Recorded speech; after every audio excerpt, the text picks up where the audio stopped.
सुप्रभातम बच्चों। आज हम 8वीं कक्षा के सुरभि विभाग को करेंगे, जिसमें हमारा पाठ 5 का व्याकरण भाग होगा हमारा। और आज की वीडियो में हमारा पार्ट 32 होगा और पेज नंबर होगा हमारा 59, 60, 61 या 62। ठीक है बच्चों। तो आज की वीडियो में हम करेंगे बच्चों समास को। ठीक है। तो एतानी वाक्यानि ध्यानेन पठन्तु अवगच्छन्तु च। जितने भी यहाँ पे आपके समास है उसको ध्यान से पढ़ना है आप लोगों ने। ठीक है। जैसे नगर से समीपम नदी बहते है, नगर के समीप क्या बहती है? नदी बहती है। उपनगरम नदी बहते है। ठीक है। वैसे ही सारा आप लोगों ने इसमें पढ़ना है। एषः समासः अस्ति ही। अब समासस्य भेदः, समास के कितने भेद होते हैं? मुख्य रूपेण समासस्य चत्वारः भेदाः सन्ति ही। ठीक है। तो पहला है बच्चों आपका अव्ययीभाव समास, दूसरा है द्वंद्व समास, और तीसरा कौन सा बच्चों? तत्पुरुष समास, और फोर्थ है आप लोगों का बहुब्रीहि समास। ठीक है बच्चों। तो यहाँ पेज नंबर हमारा 60 में है। इसको जितने भी बच्चों यहाँ पर क्या है हमारे तत्पुरुष समास है। अत्र उत्तर पदम प्रधानम भवति ही। ठीक है। यहाँ उत्तर पद कौन सा होता है? प्रधान होता है। ठीक है। जैसे जना नाम समूह, तो इसका क्या हो जाएगा बच्चों?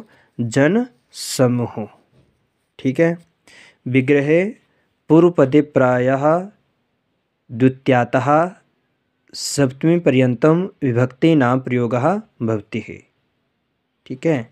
तो ये सारे हैं आप लोगों का, जैसे जनानाम समूह, शरणम आगतः, गृहम गतः, जनकम आचरितः, ये आप लोगों ने सारे कर लेने यहाँ पे। ठीक है बच्चों।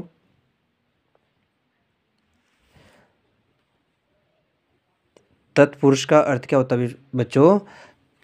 तत्व मीन्स होता है वह, और पुरुष मीन्स होता है आदमी। ठीक है। वह आदमी। तो जितने भी यहाँ पर ये समास है आप लोगों के, इसको आप लोगों ने पेपर के लिए याद कर लेना है। ठीक है। इसी प्रकार से हमारे यहाँ पे द्वंद्व समास है। अत्र उभय पदयो प्रधानता भवति ही, द्वंद्व समासः च इति अर्थे भवति ही। विग्रहे प्रत्येकं पदेन सह च अव्ययी पदस्य प्रयोगः भवति ही। जैसे सीता च रामः च, सीता रामौ, माता च पिता च माता पितरौ। तो ये आप लोगों ने सारे जितने भी इसमें दिए हुए उसको आप लोग सभी को याद कर लेंगे। ठीक है।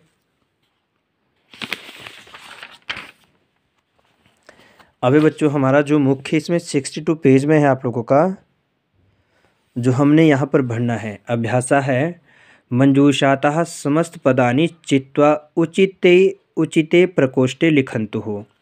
तो बच्चों हमने यहाँ पर क्या करना है? तत्पुरुष समास को लिखना है हमने यहाँ पे, और यहाँ पर लिखना हमने द्वंद्व समास को। ठीक है। तत्पुरुष में हमने लिखना ही ये।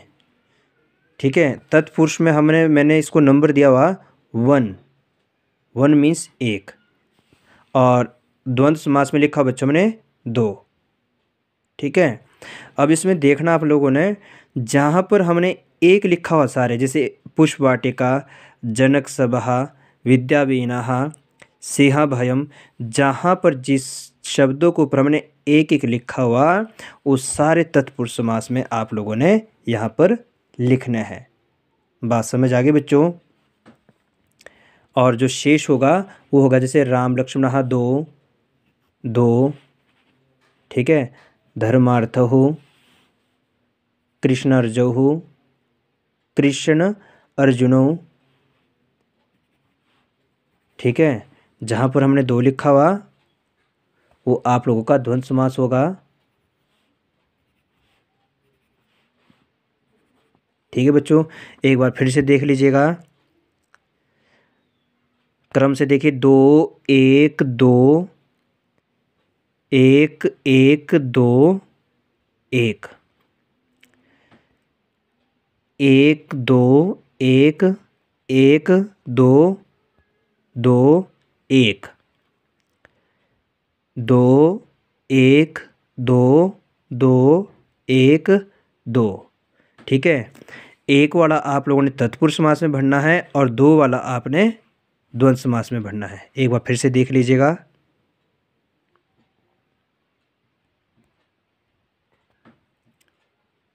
ठीक है बच्चों, अब हम करेंगे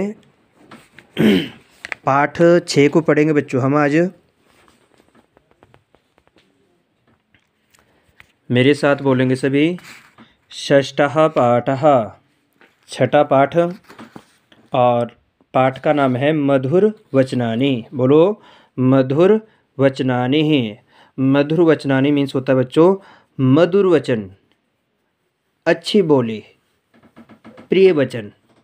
ठीक है, तो पहली कारिका हमारी विद्या ददाति विनयम। ठीक है, जो विद्या है वो मनुष्य को क्या देती है बच्चों? विनम्रता देती है। वो क्या देती है बच्चों? मनुष्य को क्या देती है बच्चों? विनम्रता देती है। ठीक है, पहला हो गया आपका। फिर उसके बाद क्या है? जननी जन्म भूमिश्चा स्वर्गादपि गरीयसी है। बोलो सारे, जननी जन्म भूमिश्चा स्वर्गादपि गरीयसी।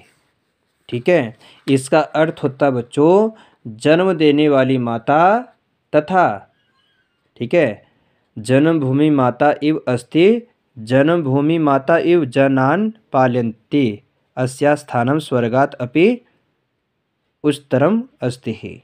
इसका अर्थ होता है बच्चों जन्म देने वाली माता तथा जन्म भूमि स्वर्ग से भी अधिक श्रेष्ठ है।